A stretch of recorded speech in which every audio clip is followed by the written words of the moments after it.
Well, welcome to another RDWorks Learning Lab.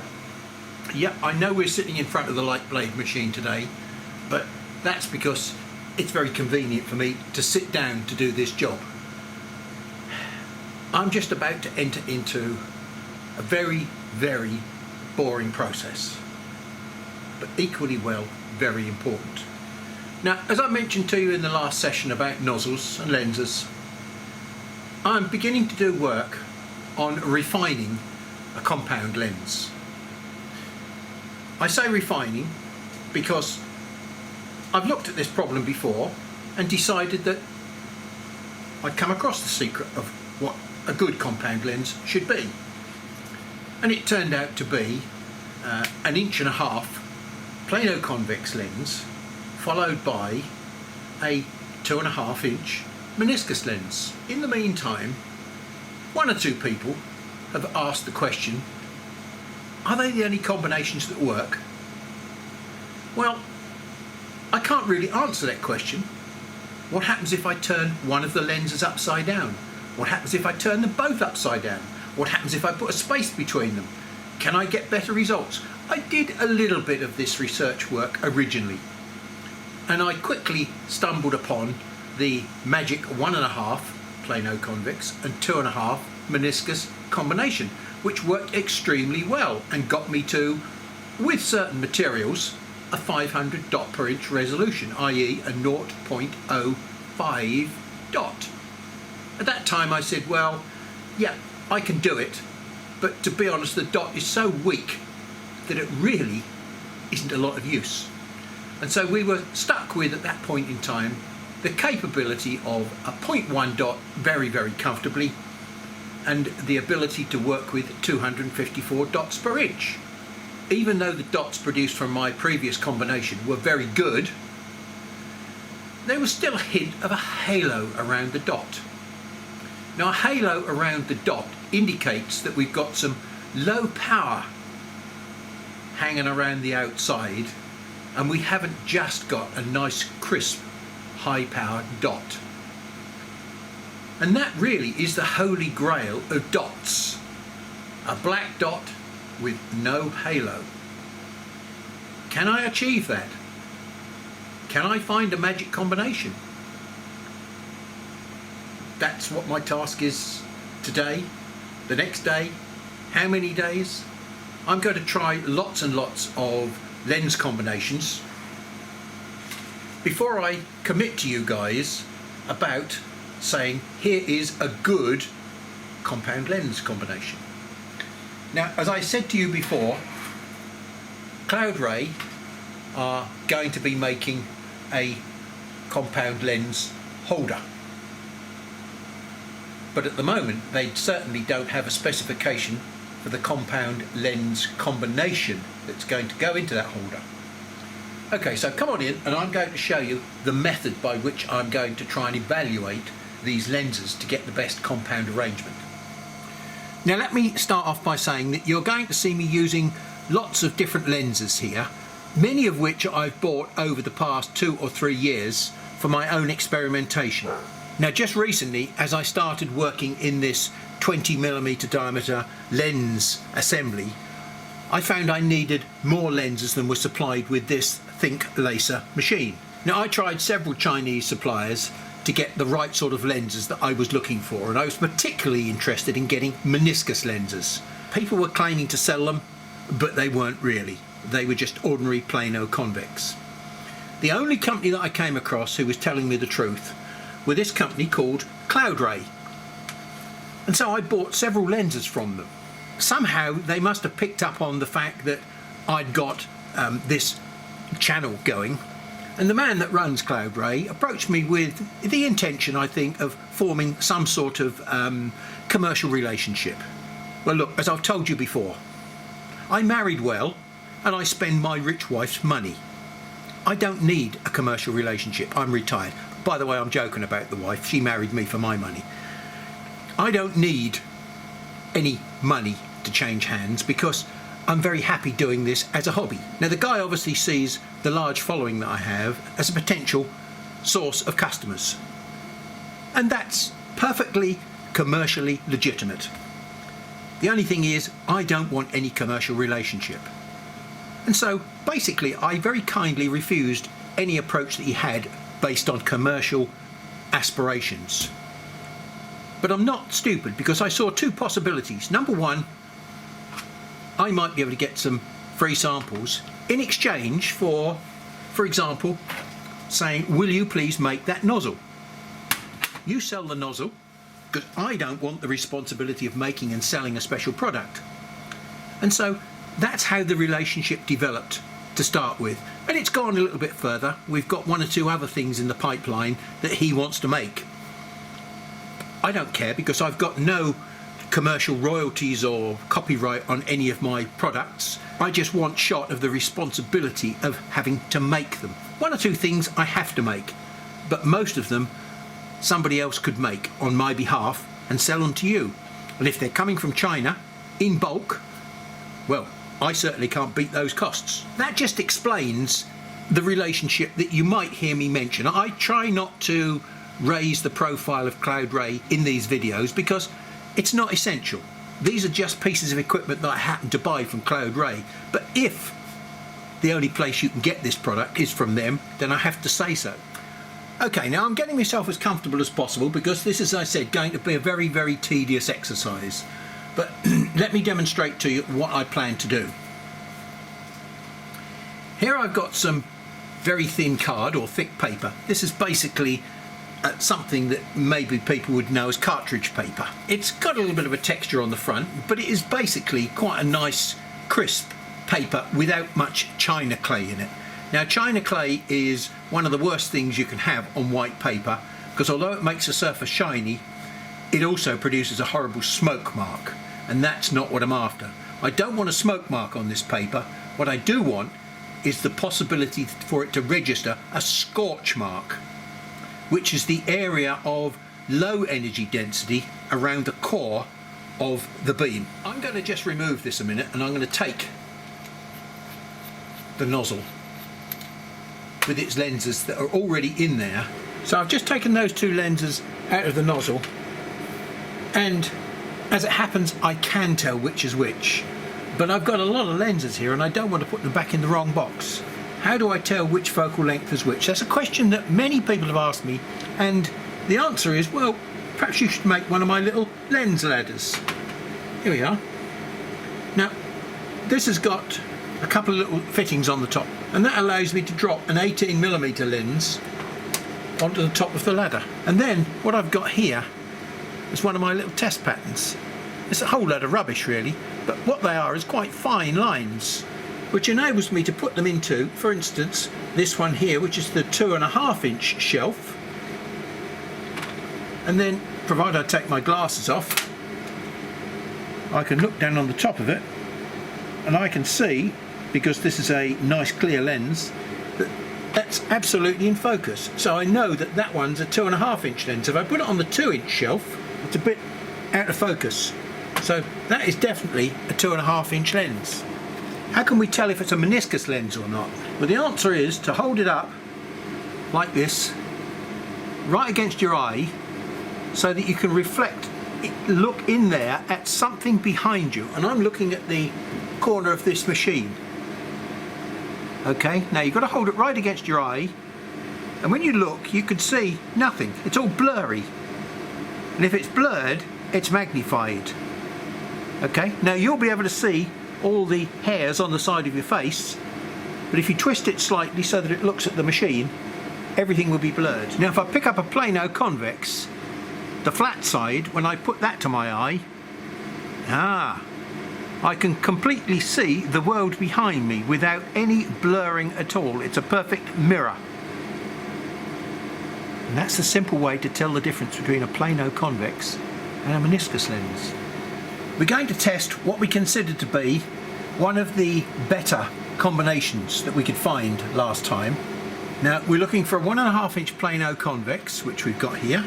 Lens. It was the Chinese PVD lens. And then we were going to follow that with a better quality 63.5 meniscus lens. The first thing that goes in is the meniscus lens, and it's flat side down. And then right on top of that we put a plano convex lens, which again is flat side down.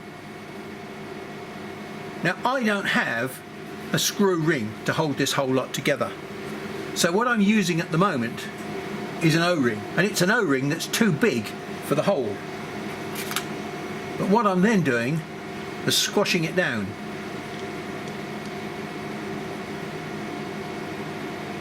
And forcing the lenses down so that they don't rattle. So I can just screw that together, put my little bit of pipe in there, air assist, because even though the machine is off, I've still got a small amount of air assist leaking through there to protect the lens. I'm running all these tests at 15% power and 130 millimeters a second. It's a little bit faster than I would normally run them at, but I found that on this machine I can do. Now I seem to remember the last time we did this we had a distance here of about 12 millimeters. I have changed the nozzle now, so it may well have changed slightly, but we'll start off with 12 millimeters and see what we get. 10, 11, 12 millimeters. The reason why I've got this on a block is so that I can move it around and I don't have to keep changing the origin. Oh, it's pretty thick. Rubbish, to be honest. It's pretty thick and horrible. The question is, which way have I got to go? Up or down? What are the lottery numbers this week? Let's go up to 13 to see whether it gets any better or any worse. I can see from the colour of it that it's getting worse. I don't need to go and look at it. So I'm going the wrong way. So we drop it down to 11. And I can also hear crispness. You can hear it when it's producing pulses. This is going to be the beginning of something reasonable. In fact, they're pretty absolutely fantastic. The middle row there, you can see they're absolutely nearly perfect. So that was 11. What we've now got to do is find out whether or not 10.5 or 11.5 is any better, and then we'll take a look at the results. I'll just write on there 11.5, 10.5, 11. 11.5 is starting to go off. In fact, 10.5 I would say is probably better than 11. There's not much difference. Yes, there is. When I look at the thickness of the line on the top, the 10.5 is better. But we shall see that under the microscope. So we've got a full description on there now. We've got a PVD 1.5 PCX, which is a plano convex lens facing down, flat down. We've got a CVD 2.5 meniscus, again with a flat facing down. And because they're arranged like that, we know which way the beam is coming in. It's coming in from the top through the PVD first and then the CVD. What I've got to do now is to play with lots and lots of combinations. I'm going to do probably about 15 or 20 results. So let's take a look under the microscope at some of the results that I'll be getting. First of all, here's the one that you saw me demonstrate to start with. This was what we consider to be our ideal lens combination from the last time round I looked at lenses. Now, this is not bad. This is with a distance of 11 millimeters beyond the nozzle. So when I reduced it to 10.5, look at that. Now that looks pretty good. They're dashes rather than dots along the bottom, but I think that's because of the higher speed that I was using. I'm not going to change it. And I was using slightly higher power as well. So what we've got there is a pretty good set of data, because ideally what we're looking for is the same depth of blackness in the dots as we have got in the dashes. And it certainly looks as though we've got that. We don't appear to have very much halo around the dashes. We've got a little bit of a halo around the dots in the middle, and we've definitely got halo that creates a sort of a line along the bottom. But I mean, the difference between the halo and the dot is large, but there's no doubt about it, there is definitely still a bit of a halo in the background. Now if we change that focal length by another ½ millimeter and we go from 11, which was reasonable but a bit blurry along the bottom, as you can see, with lots of halo. If we take that up to 11.5, Look what happens. We're all halo and no burn. We're fully out of focus. And that's going from 11.5, 11 and 10.5. This is an American CDV 1.5 meniscus with the flat face down, and it was set to a 25.5 focus point below the nozzle. And here's what we got. Not very impressive at all. And here we've got a slightly better quality lens than we were using just now.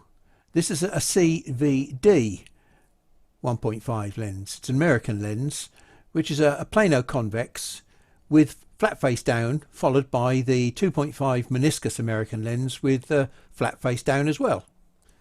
Now that's a slightly longer focal distance than what we just established. We established that 10.5 was good. Well, this is 12 millimeters, another 1.5 millimeters, which can make quite a difference when we're going to be using it for dot engraving, because the further we can get the nozzle away from the dots, the better.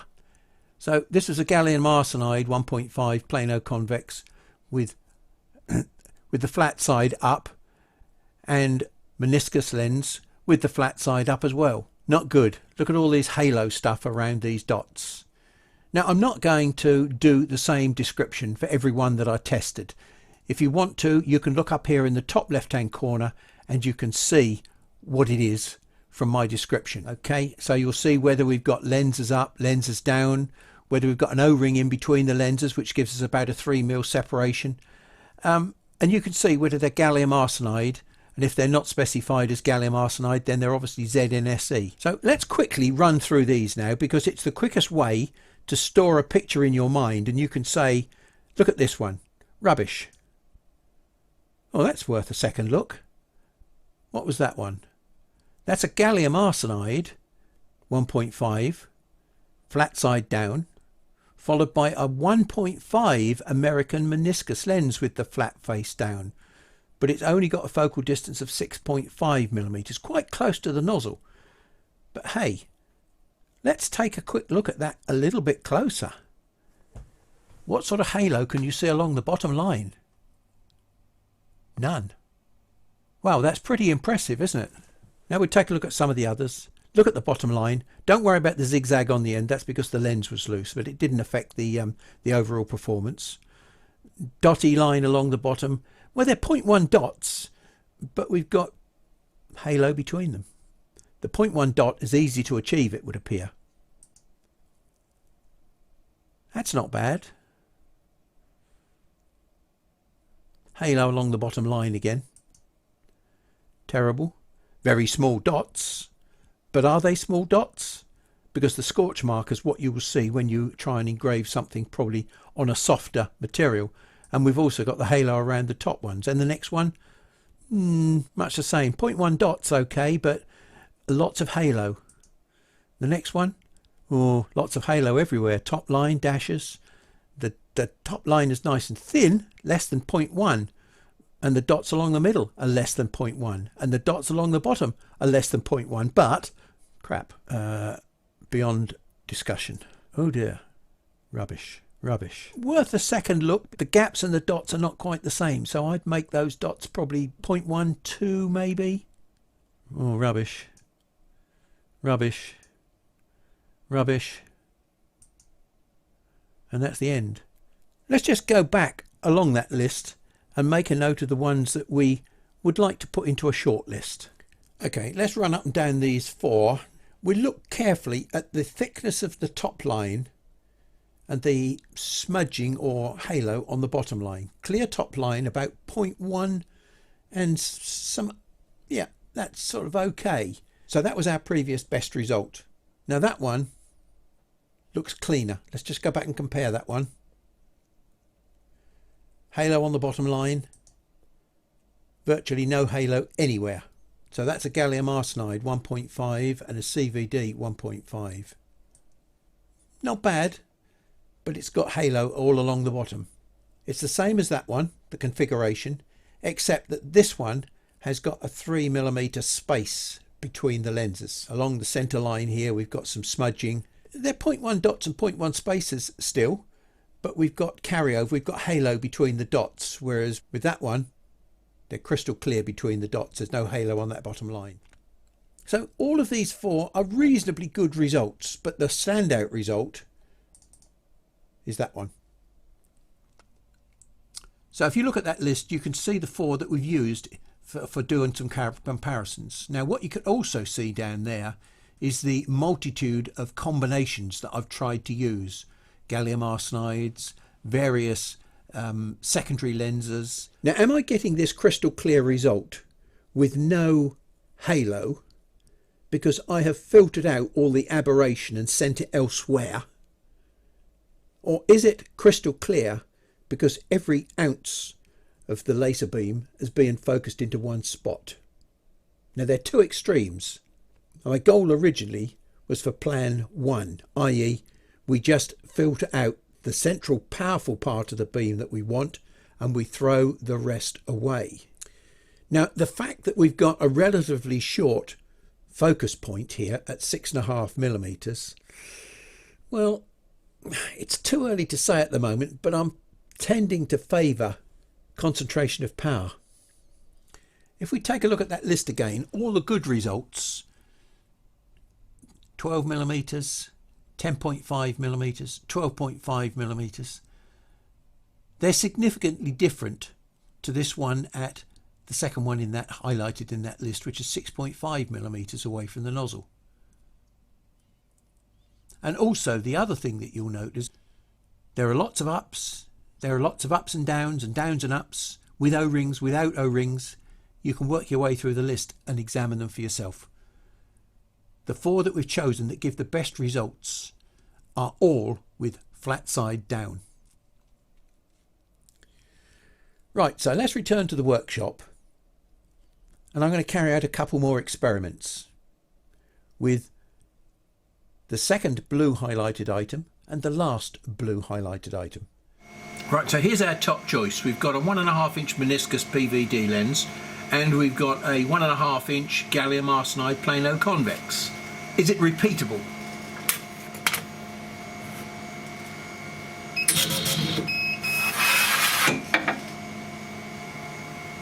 Well, if I'd have looked at that earlier, I would have said that's rubbish.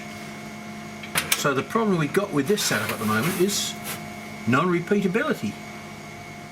Now I'm going to attempt something a little bit stupid before we move on and check something else.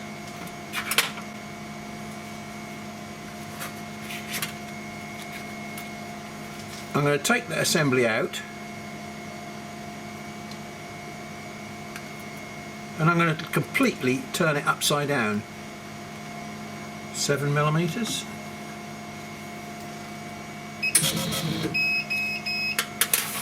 It's not a failure, obviously. It's not right. So let's try 6.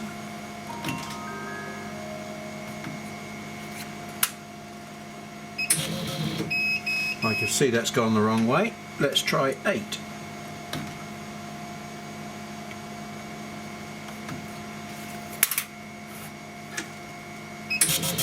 Ah, crisp. I can hear the little dots. 8mm.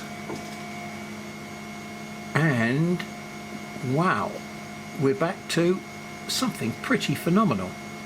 Now we've got a little bit of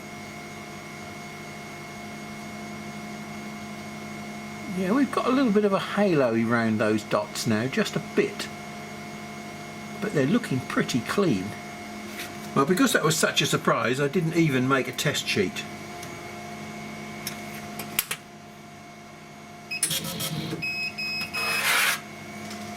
So now I'm asking the question again with that super crisp result. Have I got rid of all the low energy density around the outside that would normally cause a halo? Or has it all been squashed miraculously into an incredibly small dot? Have we got perfect focus? Well, I think the only way I'm going to be able to test that is with a fairly simple test as far as I can imagine it. I've set my power to 15% to match what I had on the test pattern, 15%. And I'm now going to just do a quick pulse. And sure enough, look, that's a wonderfully small hole that we've got in there. And we can see nothing down here. If I now start to increase the pulse length, I shall see around the outside of this dot the scorching that is there, but is not being given enough time to damage the paper with a single pulse. The other possibility is that that hole is not going to change size much at all, because I've got the energy so well focused. There is no low energy density around that hole. Let's see what happens.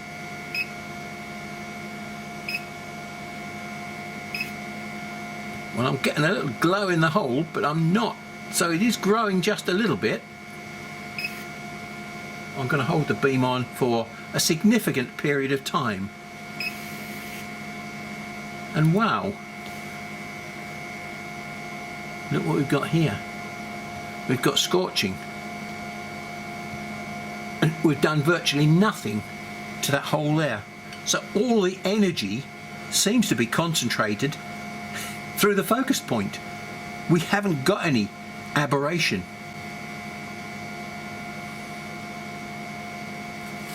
Let's just move that along a little bit and do the same thing again.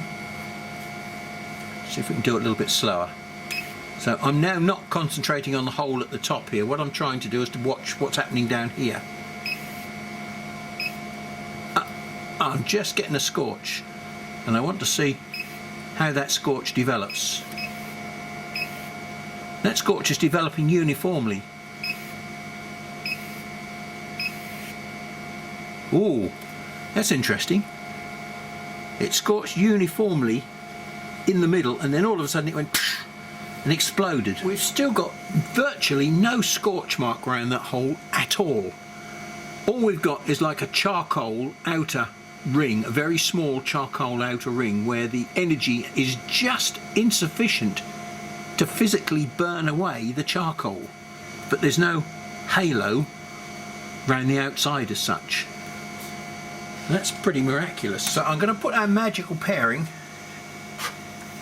there, and here's the original pairing. Got a 2.5 inch meniscus flat side down, and then we have a 1.5 inch plano convex flat side down. Well, that's pretty good at 11. Is that again doing exactly the same thing, focusing through one single point?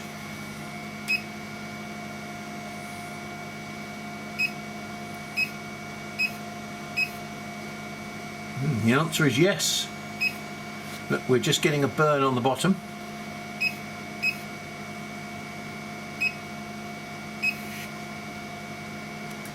Wow, that's producing an even smaller hole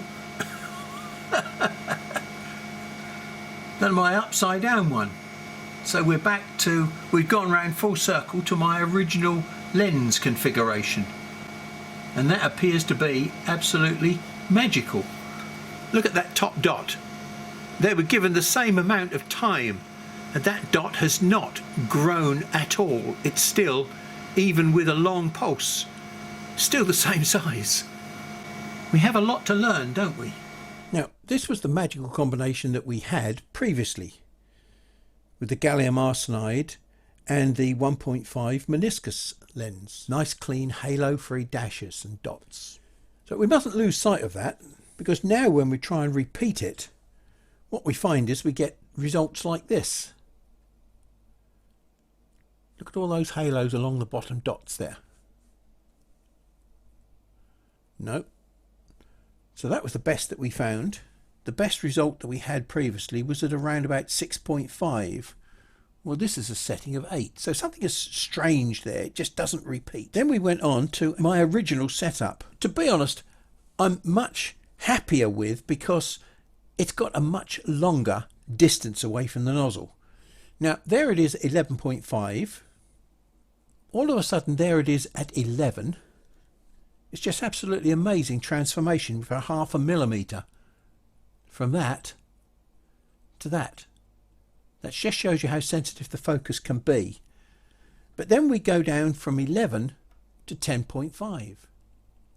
And that's almost as good. We've just got the merest hint of some aberration, some halos around the dots. But when we compare that to 11, not a lot of difference. And there we go. Look, all of a sudden from 10.5, we drop down to 10. And it's rubbish again. So there is a very narrow range of working, but it seems to be with this particular configuration, we've got about 1 millimetre of working range. On balance at the moment, this definitely still appears to be the best combination that we can find. Well, after covering around about 30 different combinations of lenses, I haven't been able to repeat the absolute superb result that I got with the gallium arsenide lens. For whatever reason, it doesn't repeat. I've done all sorts of things in the background to see if I could repeat the result, so I can't count that option, much as it looks so good. So what we finished up with as the best choice now was what I started off with 3 months ago, an ordinary cheap Chinese 1.5 plano convex lens feeding into the USA CVD 2.5 meniscus lens. Both of those lenses flat side down with no space between them. It gives repeatable results. I've just got 2 here, but I've done this test several times, and every time I put those lenses together I come up with the same result, the same quality of dots and the same 10.5 focal distance. The idea so far has just been with this paper to get a scorch free result. Now what I want to do is go one stage further, and at this moment this is, as I said, it's thin card or thick paper, whichever way you want to look at it. But if we hold this up to the light, you can actually see, well, you can probably see it from the back, the marks are burning through and the dots are burning through as well. So I've got a little bit too much power there at the moment. So I would like to produce a picture on this paper. That's the challenge. A thin card, very thin card. But to do that, I've got to back off the power per dot or per dash. There are 2 ways to do that. I can either drop the power down, I could equally well increase the speed. Either would achieve the same result, less power per unit time into a single dot. Let's push the speed as high as I can before I get distortion of the dots. Let's be silly and just go straight up to 200 and see what happens.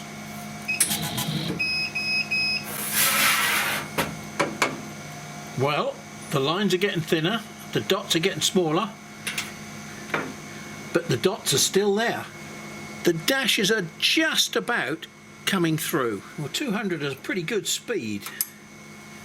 I'm not going to push the speed up anymore. What I'm going to do is try and reduce the power a little bit.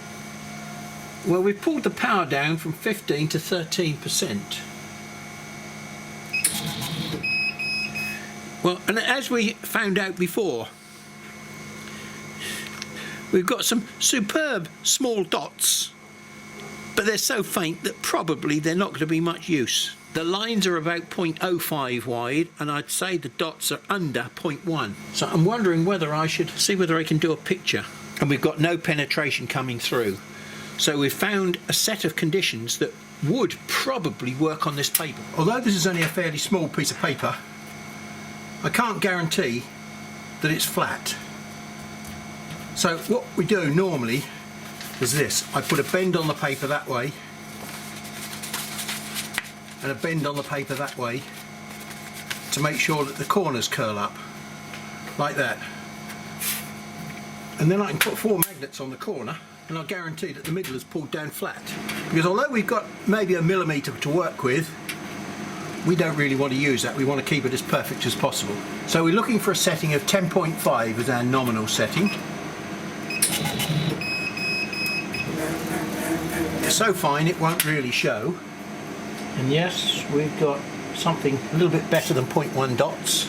Well, here's the picture I'm going to import and see what we can do with it. I'm going to do as little as possible with the modification to the picture, because I'm a believer in the fact that whatever's on the screen should come out in your picture. So here's our imported picture, And as you can see, it says vertical and horizontal resolution is already set to 254, and that's because I took this picture into Photoshop and cropped it. It was a much bigger picture, and as I was doing that, I also changed the resolution to 254 pixels per inch. I've changed nothing about the original picture, so I don't need to set the output resolution because it's already 254. I've got to do a dither, and I'm going to do that as dot graphics, and we can see what that's going to look like. Virtually no different because it's such a high resolution. So we'll apply that to the source. OK, and we'll click on the source, and there we go. So the source is now dithered as well. I was doing my test work with my little dot test at 200mm a second. I don't want blowing. There is just a small amount of blowing through the nozzle anyway to protect the lens. I'm going to scan. I'm going to choose to run this at 14%. Just a fraction more power. And we'll see how it comes out. And the reason I'm doing that is because the dots were fairly light. And I'm just a little bit nervous that they're so light that they won't come out as anything like a half-decent picture. But we'll find out. And you'll notice also that I've got my dot, my green dot, set to the centre of the bottom, so that I will scan up the picture and any smoke will disappear off that way and leave a nice clean picture behind. And there we go, that is pretty good. It's a little bit light, but then again I did warn you that these are quite faint dots that we've produced here. We might be able to make it a little bit darker by either increasing the power another 1% or maybe decreasing the speed. I think we're going quite fast, and I can afford to take the power up just a little bit, another 1%, up to 15%. Now, there's our two pictures side by side. This was done with 14% power, 200mm a second, and this one was done at 15%, 200mm a second. Now, there isn't a lot of difference between them. You can see a slight difference in the darkness here. There really isn't a great deal of difference between them. There's a little bit more texture in the forehead there, as you can see. So changing the power didn't have a large effect. I mean, the background is slightly darker, as you can see. But if we take a look behind the picture, I suspect we're going to have a lot more burn through.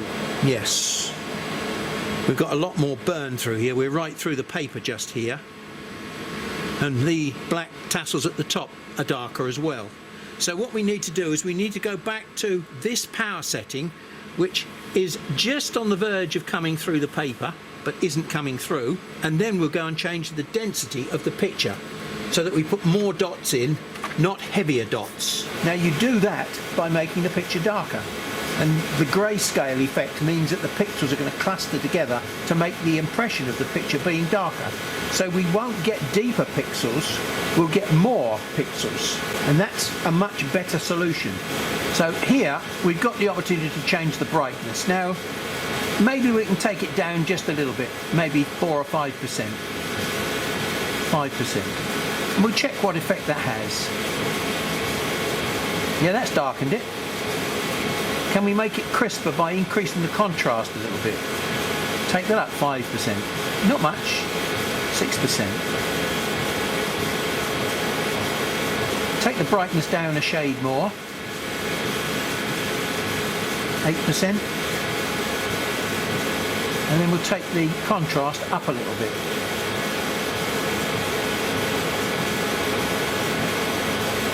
And there we are. Now we've got a darker picture, which is still nice and crisp.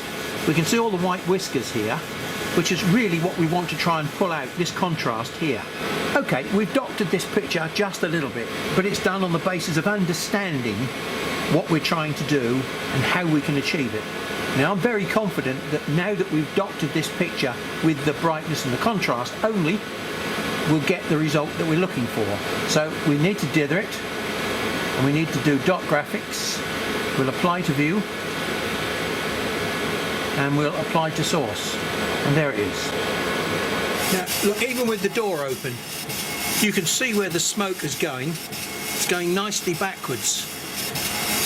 I'm very confident that when we look at that lens, even though we've got the merest amount of air assist on there, we're not going to have a damaged lens. The differences are actually quite large when you start looking at them. The differences between the 14 and 50% are not huge. Increasing the power put a little bit more darkness into the picture. You know, this whole face here is a little bit washed out. You can't see much of the fur texture here on the nose. It's getting a little bit clearer here. So really what we're looking at, forget about this bit across the bottom here, because that was me making a mistake. I started off at 13% power and I should have taken it back to 14% power, which is where this one was.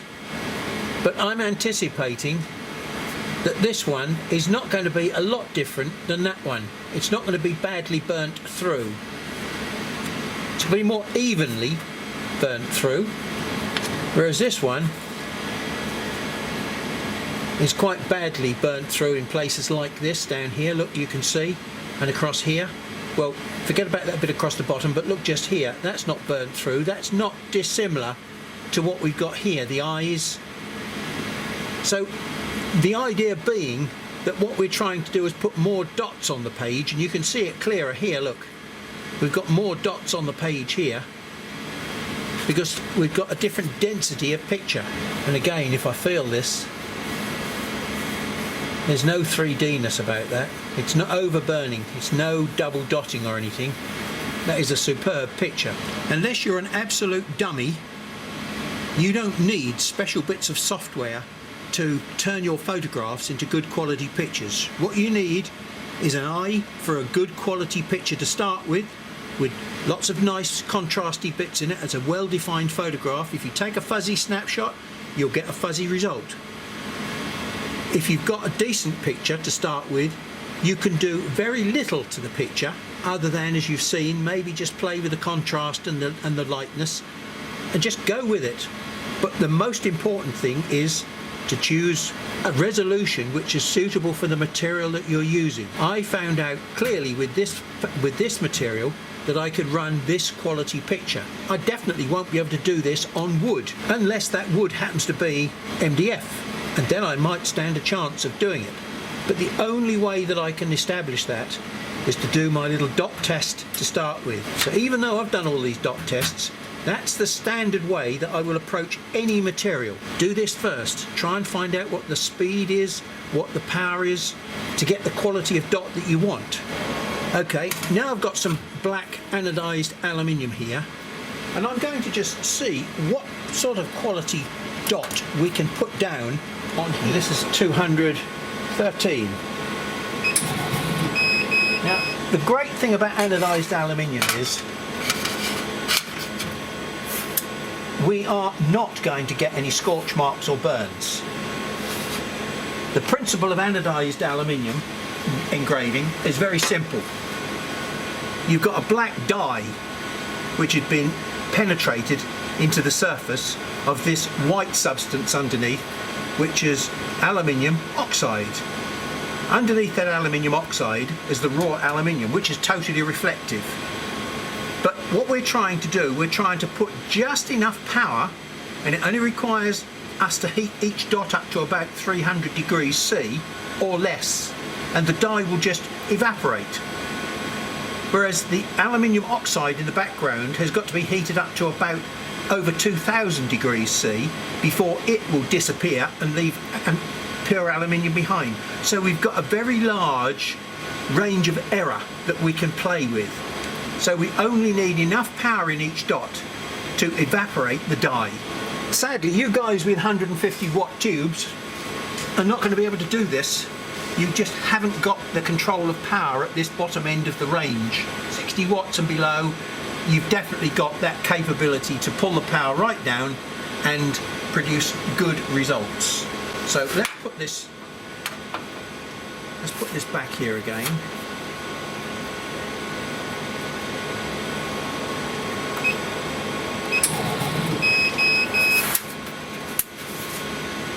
Now the colour of the dots hasn't changed at all because we've still got plenty enough power to evaporate the colour, so we can take the power down even more.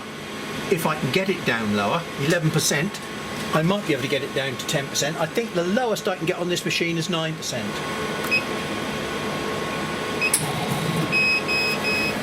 So there we are, we've just about got enough power to produce clean dots.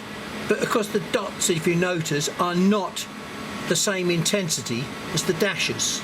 And that's going to be a bit of a problem. So although I've halved the speed, maybe I ought to go back to this one, which is 200 millimeters a second, and I think it was 11% power. That was 9%. See whether we can get something 200 millimeters a second with 10% power. Can we decrease the power? Let's go down to 9.5% and see where we lose it.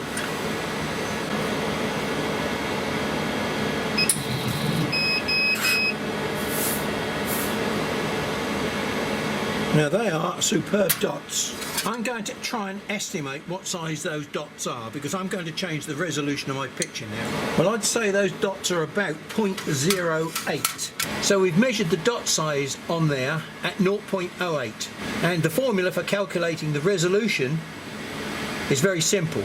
25.4 millimeters, which is equivalent to 1 inch, divided by 0.08, the dot size. And that equals 25.4, divide that by 0.08 equals 318 dpi, dots per inch. That's what we can do, dots per inch. The computer screen can show any type of pixels per inch it wants. 1 pixel on the screen equals 1 dot on your work. The pixels on the screen do not overlap, so therefore you cannot overlap your dots. If you do, you won't get a faithful reproduction. It's very simple. You don't need any of this rather expensive idiot software. Okay, now this time for the anodized aluminium, I don't think I'm going to touch the picture at all because I'm going to get black and white. I'm not going to get brown of some shade where if I don't burn it enough, I've got to burn a darker brown. I only have 2 choices with this binary material, black or white. So that's why I'm quite careful about choosing the power to get my white dots. I want the smallest white dots. And that's the important thing to remember this time round. We're going to burn white dots. We're not going to burn black dots.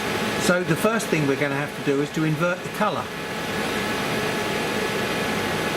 Then we're going to have to set the output resolution. Instead of 254, we are going to set this to 318. Because I think the pixels are sufficiently small that we can go up a little bit higher. Then we're going to dither it. And we're going to do dot graphics again. We're going to apply to view. Looks weird, but don't worry. Apply to source. Okay. Click. Now we've got to set the speeds. 200 we've decided to leave it at. We're going to set the power to 9.5. Okay. And this time the output resolution here, the interval, has got to be 0.08 because that's our dot size. Okay. Now the great thing about this is we can't over burn it. We might under burn it. We might not be able to take the dye out properly.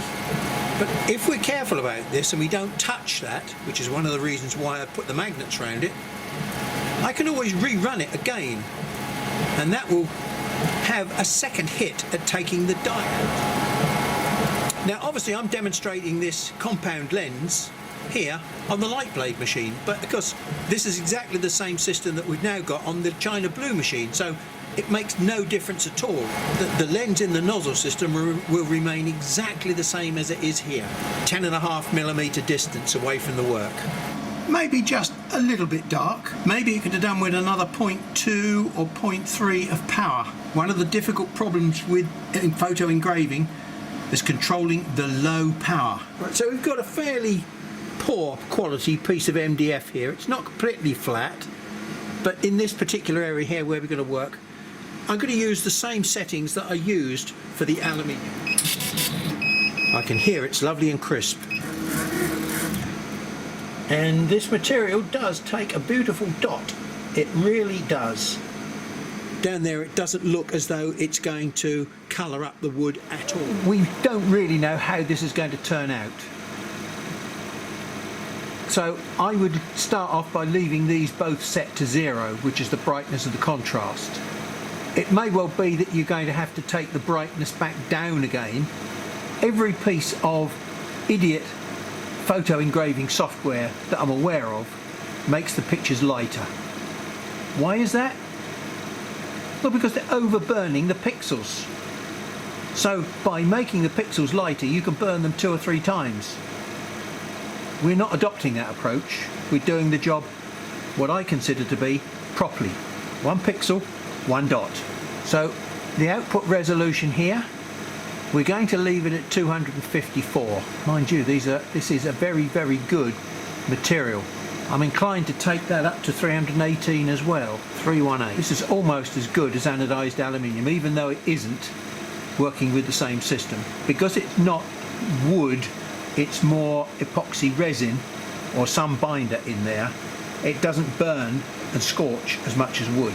So we're going to do dither, and we do dot graphics, and we're going to apply to view. And then we're going to apply to source. Okay, we've just decided that here we're going to go at 200 and we're going to run up at 15 again. And the resolution is 0.08 because that's our dot size.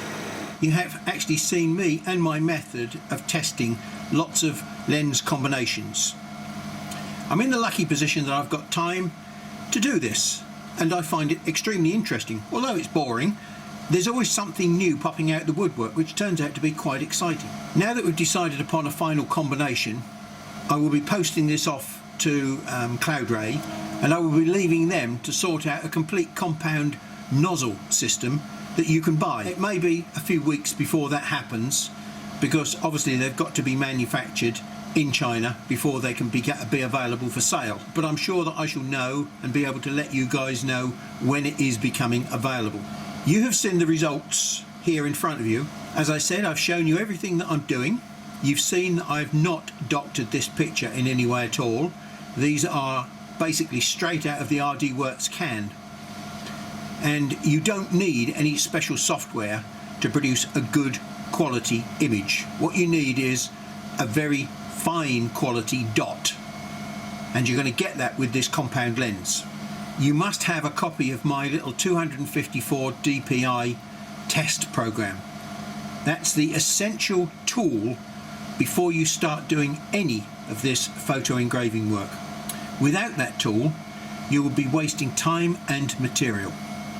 Now, as you've seen today, when I produce these pictures, I haven't spent a great deal of time doing them. I've just chosen a few parameters that from my experience I know will work on this machine. And even the initial experimental failures, well, they're not really failures, they're pretty good pictures actually. They just don't possess enough tonal range.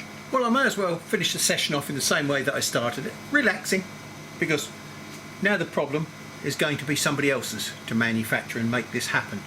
I hope you're happy with the results that I've produced. I've been open and above board. You've seen everything that I'm doing.